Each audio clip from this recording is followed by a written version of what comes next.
ನಮಸ್ಕಾರ. ಮೊನ್ನೆ ನಡೆದಂಥ ಮಹಾರಾಷ್ಟ್ರ ಚುನಾವಣೆಯಲ್ಲಿ ಇ ವಿ ಎಮ್ಮು ನಾವು ಬೆಳೆಸ್ಕೊಂಡು ಇವತ್ತು ಮಹಾರಾಷ್ಟ್ರ ಸರ್ಕಾರ B J P N D A ಅಂತೇಳಿ ಏನು ಇವತ್ತು ಸರ್ಕಾರ ರಚನೆ ಮಾಡಿಕೊಟ್ಟು ಹೋಗಿದ್ದಾರೆ. ಕೌಂಟಿಂಗ್ ಆಗೋ ಟೈಮಲ್ಲಿ ಒಂದು ಲೆಕ್ಕ ಕೊಟ್ಟಿದ್ದಾರೆ. ಕೌಂಟಿಂಗ್ ಮಾಡೋ ಟೈಮಲ್ಲಿ ಜಾಸ್ತಿ ಬಂದಿದೆ. ಅದು ಯಾವ ಥರ ಬಂದಿದೆ? ಎಲೆಕ್ಷನ್ ಅಧಿಕಾರಿಗಳು ಏನು ಮಾಡ್ತಾಯಿದ್ರು ಅವಾಗ? ಎಲೆಕ್ಷನ್ ಅಧಿಕಾರಿಗಳು ಪರಿಶೀಲನೆ ಮಾಡಿ ಅಕೌಂಟ್ಸ್ ಕೊಡಬೇಕಲ್ಲ. ಈಗ ಆಗಿದ ತಕ್ಷಣ ಹೆಂಗೆ ಜಾಸ್ತಿ ಆಯಿತು? ಸೊ ಈ ಎಲೆಕ್ಷನ್ನು ಬೋಕಸ್ ಆಗಿದೆ. ಕಾನೂನು ರೀತಿಯಲ್ಲಿ, ಸಂವಿಧಾನ ರೀತಿಯಲ್ಲಿ ಈ ಥರ ಬೋಕಸ್ ಆದರೆ ಮತ್ತೆ ಚುನಾವಣೆಗೆ ಹೋಗ್ಬೇಕಂತೇಳಿ ಇರುತ್ತೆ. ಈ ಬಿ ಜೆ ಪಿ ಸರ್ಕಾರ ಅವರ ಅಧಿಕಾರವನ್ನು ದುರುಪಯೋಗ ಪಡೆದುಕೊಂಡು ಈ ಥರ ಎಲ್ಲ ಅಧಿಕಾರಿಗಳಿಗೆಲ್ಲ ಬುಕ್ ಮಾಡಿಕೊಂಡು ಮತವನ್ನು ಜಾಸ್ತಿ ಮಾಡಿರೋದು ನಿಮ್ಮ ಕಣ್ಣು ಮುಂದೆ ಇದೆ. ಯಾಕಂದರೆ ಒಂದು ಬೂತಲ್ಲಿ 514 ಮತ ಇತ್ತು.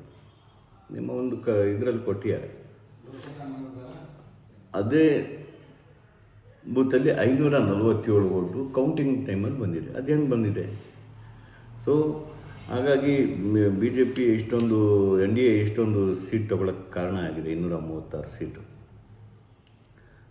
ಇಲ್ಲ ಅಂತ ಹೇಳಿದರೆ ಇವ್ರು ನಡೆಸ್ತಾ ಇರೋದು ಭ್ರಷ್ಟಾಚಾರ. ಇವ್ರಿಗೆ ಜನಗಳಿಗೆ ಕೊಡ್ತಾರೆ ಕಷ್ಟದ ಮೇಲೆ 30 ಸೀಟು ಬರೋಲ್ಲ. ಅಲ್ಲಿ ಅದಾನಿಗೆ ಇಟ್ಕೊಂಡು ಒಂದು ಬಡವರದ ಜಾಗವನ್ನು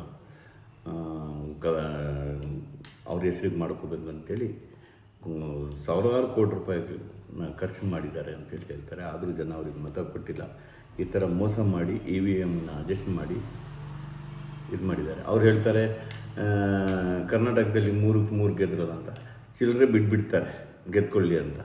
ಈ ದೊಡ್ಡ ದೊಡ್ಡ ಸ್ಟೇಟೆಲ್ಲ ಇವರು ಈ ಥರ ಮೋಸ ಮಾಡಿ ಗೆದ್ಕೊಂಬರ್ತಾರೆ. ನಾನು ಇನ್ನೊಂದು ಸಲ ಅದನ್ನು ತನಿಖೆ ಮಾಡಬೇಕು ಅಂಥೇಳಿ ಕಾನೂನು ನಮ್ಮ ದೇಶದ ಸಂವಿಧಾನ ನಡೆಸ್ತಿರುವ ಇವತ್ತು ಎನ್ ಡಿ ಎ ಸರ್ಕಾರಕ್ಕೆ ಮನವಿ ಮಾಡ್ಕೊಳ್ತೀನಿ. ಏನಿದ್ರೆ ನಿಜಾಂಶದಲ್ಲಿ ಗೆಲ್ಕೊಂಬನ್ನಿ. ಈ ಥರ ಇ ವಿ ಎಮ್ಮಿನ ಬುಕ್ ಮಾಡಿಕೊಂಡು ನಿಲ್ಲಿಸಬೇಕು. ಇದು ಯಾವಾಗ ತನಕ ಈ ಥರ ಭ್ರಷ್ಟಾಚಾರ ಸರ್ಕಾರ ನಡೆಸ್ತೀರಂತೇಳಿ ನಿಮ್ಮಲ್ಲಿ ಮನವಿ ಮಾಡ್ಕೊಳ್ತೀನಿ. ಎರಡನೇದು ಏನಂತ ಹೇಳಿದರೆ, ನಮ್ಮ ದೇಶದಲ್ಲಿ ಈ ಗಾಂಜಾ ಮಾರೋರು, ಓ ಸಿ ನಡೆಸಿರೋರು, ನೀವೇ ಕಾನೂನು ಮಾಡ್ತೀರಾ? ಯಾಕೆ ಪೊಲೀಸ್ನವ್ರಿಗೆ ಸ್ಟ್ರಿಕ್ಟ್ ಕೊಟ್ಟು ನೀವು ಅದೆಲ್ಲ ಬಂದ್ ಮಾಡಿಸಲ್ಲ? ಒಂದು ಮೆಡಿಕಲಲ್ಲಿ ಔಷಧಿ ಕೊಡ್ತಾರೆ. ಆ ಔಷಧಿ ತೊಗೊಂಡೋಗಿ ಮಕ್ಕಳು ಎಲ್ಲ ಸ್ಟೂಡೆಂಟ್ಸ್ ಎಲ್ಲೆಲ್ಲ ಕುಡ್ಕೊಂಡು ಎಲ್ಲೆಲ್ಲೂ ಮಲ್ಕೊಂಡು ಅವ್ರ ಭವಿಷ್ಯವನ್ನು ಹಾಳು ಮಾಡ್ಕೊಳ್ತಾ ಇದ್ದಾರೆ. ತಾವು ದಯಮಾಡಿ ಆ ಮೆಡಿಕಲ್ ಯಾರು ಮಾಡ್ತಾಯಿದ್ದಾರೆ ನೀವು ಪೊಲೀಸ್ ಡಿಪಾರ್ಟ್ಮೆಂಟಿಗೆ ಗೊತ್ತಿದೆ. ಅದನ್ನು ಹಿಡಿದು ಅದಕ್ಕೆ ಒಂದು ದಾರಿ ತೋರಿಸ್ಬೇಕು ಅಂತೇಳಿ ನಾನು ಈ ಸಂದರ್ಭದಲ್ಲಿ ಹೇಳಕ್ಕೆ ಬಯಸ್ತೀನಿ. ಆಮೇಲೆ ಮೊಬೈಲ್ ಆ್ಯಪಲ್ಲಿ ಜೂಜಾಟ ನಡೆಸ್ತಾ ಇದ್ದಾರೆ, ಓ ಸಿ ನಡೆಸ್ತಾ ಇದ್ದಾರೆ, ಗಾಂಜಾ ಓಪನಾಗಿ ಮಾಡ್ತಾಯಿದ್ದಾರೆ, ದನ ಓಪನಾಗಿ ಕೊಯ್ತಾ ಇದ್ದಾರೆ. ಎಲ್ಲ ಬಂದ್ ಮಾಡಿದ್ದೀವಿ ಅಂದರೆ ಬಂದ್ ಮಾಡಿ, ಇಲ್ಲ ಅಂದರೆ ಓಪನ್ ಮಾಡಿಕೊಟ್ರೆ ಇವತ್ತು 400 ರೂಪಾಯಿ 500 ರೂಪಾಯಿ ಮಾಂಸ ಮಾಡ್ತಾಯಿದ್ದಾರೆ. 250-200 ರೂಪಾಯಿಗೆ ಸಿಗತ್ತೆ. ಸೊ ಬಡವ್ರ ಜನಗೆ ಅಲ್ಲೂ ರಕ್ತ ಕುಡಿ ಹೆಂಗೆ ಮಾಡ್ತಾಯಿದ್ದೀರಾ? ಬಡವ್ರ ಜನಗೆ ಅನುಕೂಲ ಮಾಡಿಕೊಡ್ಬೇಕು ಅಂತೇಳಿ ನಾನು ಈ ಸಂದರ್ಭದಲ್ಲಿ ಹೇಳ್ತೀನಿ.